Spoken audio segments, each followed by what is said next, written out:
उन्हें व्यावहारिक, सामाजिक तथा नए नए अनुसंधानों से भी अवगत कराए। किताबी ज्ञान जरूरी है, परंतु स्थान विशेष की आवश्यकता के अनुसार शिक्षा में स्थितियां परिस्थितियों से संबंधित समस्याओं के निराकरण के लिए भी विद्यार्थियों में ज्ञान का प्रवाह करना शिक्षा का उद्देश्य होना चाहिए। मेरा मानना है कि अच्छे शिक्षा की सार्थकता यही है कि उससे विद्यार्थी हर क्षण कुछ न कुछ नया सीखने के लिए प्रेरित हो।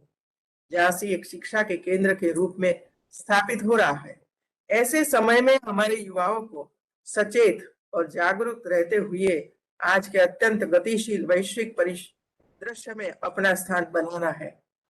इसके साथ ही उन्हें एक बेहतर समाज, देश और प्रदेश के नव निर्माण में योगदान देना है। भारत दुनिया का सबसे युवा देश है। जनसंख्या के आंकड़े के मुताबिक भारत में 25 वर्ष की आयु वाले लोग कुल संख्या का 25% है। वही 35 वर्ष तक वाले कुल जनसंख्या का 65% है। यही कारण है कि हमारे भारतीय युवाओं को दुनिया भर में उम्मीद की नजरों से देखा जा रहा है और 21वीं सदी की महाशक्ति होने की भविष्यवाणी की जा रही है। युवा आबादी ही देश की तरक्की को रफ्तार प्रदान कर सकती है। जैसा कि भारत के मिसाइल मैन एवं पूर्व राष्ट्रपति डॉक्टर एपीजे अब्दुल कलाम ने कहा था कि हमारे पास युवा संसाधन के रूप में अपार संपदा है और यदि समाज के इस वर्ग को सशक्त बनाया जाए तो हम बहुत जल्द ही महाशक्ति बनने के लक्ष्य को हासिल कर सकते हैं। यह बात 100% सत्य है कि बिना खनिज संसाधन के भी किसी देश का विकास हो सकता है, लेकिन बिना मानव संसाधन के देश के विकास के बारे में सोचा भी नहीं जा सकता। यदि शिक्षा, स्वास्थ्य एवं कौशल विकास में निवेश करके मानव संसाधन को मानव पूंजी में बदल दिया जाए तो निश्चित ही भविष्य में इसका बेहतर प्रतिफल मिलेगा। यदि मानव संसाधन का उचित प्रबंधन नहीं किया जाता तो यही विकास में सबसे बड़ी बाधा भी उत्पन्न करता है।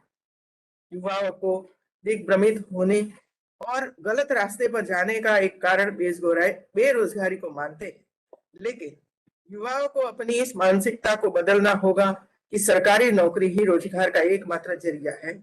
हमारे समाज में भी यह अवधारणा है कि सरकारी नौकरी जीवन की सफलता का पैमाना है। समाज के लोगों को इस धारणा को बदलना होगा। आज के बदलते परिवेश में रोजगार और स्वरोजगार की संभावनाओं की कमी नहीं है। हम सभी जानते हैं कि किसी भी राष्ट्र अथवा सभ्यता का विकास उसके शिक्षा केंद्रों में होता है। विशेष रूप से विश्वविद्यालय राष्ट्र की सतत विकासशील, चिंतनशील, वैश्विक संवेदना एवं संपन्न अनंत आत्मा के प्रतीक है। उच्च शिक्षा के क्षेत्र में हमारे देश का इतिहास गौरवशाली रहा है।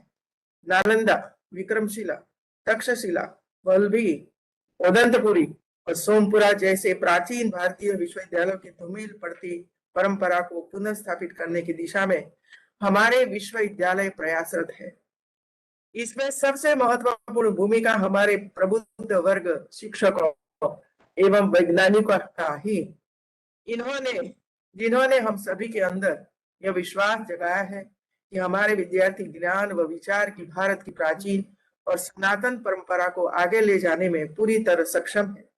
मैं चाहूंगी कि बुंदेलखंड विश्वविद्यालय परिसर में प्रजातांत्रिक वातावरण का विकास हो, नीति निर्धारण में विद्यार्थियों की भी भागीदारी हो, छात्र, शिक्षक एवं कर्मचारियों के सहयोग से कैंपस में स्वस्थ एवं शैक्षणिक वातावरण का निर्माण हो। इसके साथ ही यह विश्वविद्यालय गुणवत्तापूर्ण शिक्षण के माध्यम से समाज में सकारात्मक परिवर्तन लाने में सक्षम हो, यह मेरी मंगल कामना है। महिलाएं समाज की महत्वपूर्ण कड़ी है। उनका सम्मान, आत्मनिर्भरता और विकास की मुख्य धारा से उन्हें जोड़ना हमारी प्राथमिकता होनी चाहिए। देश को सशक्त बनने के लिए महिलाओं को भी सशक्त करना होगा। आज के अवसर पर मैं सभी छात्रों से कहना चाहूंगी कि जीवन में कुछ पाने के लिए हमेशा मन में सीखने की इच्छा को बनाकर रखना चाहिए, क्योंकि ज्ञान का कोई अंत नहीं होता है। आप अच्छे मनुष्य बने। अच्छा मनुष्य समाज के हर क्षेत्र में अच्छा ही होता है। आप सभी को अपने जीवन का मूल्य समझना चाहिए। मैं आपसे कहना चाहती हूँ कि आप खुद की इज्जत कीजिए, कभी खुद को सस्ते में मत लीजिए। आप अलग हैं और अपने आप में पूर्ण है, इसलिए हमेशा प्रगति के लिए क्रियाशील रहिए। समाज हमेशा आपकी प्रगति, जानकारी का स्तर और आत्मविश्वास को महत्व देता है। आप आत्मनिर्भर भारत की सफलता के साथी बने, अनेक नई ऊंचाइयों को आप प्राप्त करते चले। जीवन में जो सपने संजोए हैं, वे सारे सपने संकल्प बने। एक जरूरी बात और कहना चाहूंगी कि कोरोना का ओमिक्रॉन के रूप में यह जो तीसरा दौर शुरू हो गया है, इसमें सावधानी और सतर्कता ही आप सभी को बचाएगी। इसलिए कोविड नियमों का पालन अवश्य करें। जैसा कि आप सभी जानते हैं कि विधानसभा चुनाव की तिथियों की घोषणा हो चुकी है। लोकतंत्र में सबसे बड़ी ताकत मत की है, इसलिए आप में से जो विद्यार्थी 18 वर्ष या उससे अधिक की उम्र के हैं, वे अपने मताधिकार का प्रयोग अवश्य करें और अन्य लोगों को भी मतदान करने के प्रेरित एवं जागरूक भी करें। अंत में मैं आप सभी और आपके विश्वविद्यालय को एक बार फिर हार्दिक शुभकामनाएं एवं बधाई देती हूँ। और जो हमारे छात्र छात्राओं ने गोल्ड मेडल प्राप्त किया है, विशेष कर उन्हें बधाई देती हूँ। और जिसको ऐसे मेडल प्राप्त नहीं हुए हैं, वो भी इतने ही अधिकारी है, उनको भी इतनी ही बधाई देती हूँ। सबको शुभकामनाएं। जय हिंद। धन्यवाद मैडम।